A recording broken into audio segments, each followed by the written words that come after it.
Bus ஏறி போய்க்கோ. நீ காசுலாம் அப்பா தர மாட்டாரு. எங்களுக்கு ஒண்ணுமே இல்ல. எப்படி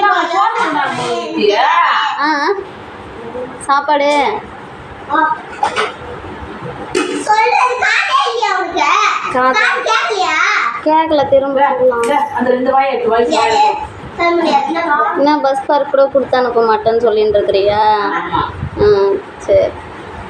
எங்கள் அண்ணா இருக்குது, எங்கள் அண்ணா நான் வர சொல்லி நான் கிளம்பி போகிறேன். எங்கள் அம்மா வர சொல்லி போகிறேன்.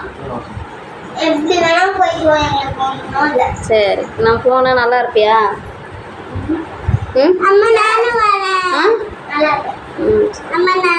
போகலாம்டா. நித்தி வருதா, நீ வா, நான் 3 பேரும் போயிடலாம். இவங்க 2 பேரும் இங்கே அப்புறம் அவ்வளோதானே அமுச்சு விட்டுறலாமா? அனுப்புனா வச்சுக்கோயேன், அப்படியே அடுத்த நிமிஷம் எங்கள் அண்ணன் பஸ் ஏறும், நைட்டுக்கே வந்துடும். காலையில் நீ தூங்கி எழுந்திரிச்சு பார்க்கும்போது நான் இங்கே இருக்கவே மாட்டேன். பரவாயில்லையா? சரி. நீ வேற இறாண்டா. ஓகே தானே?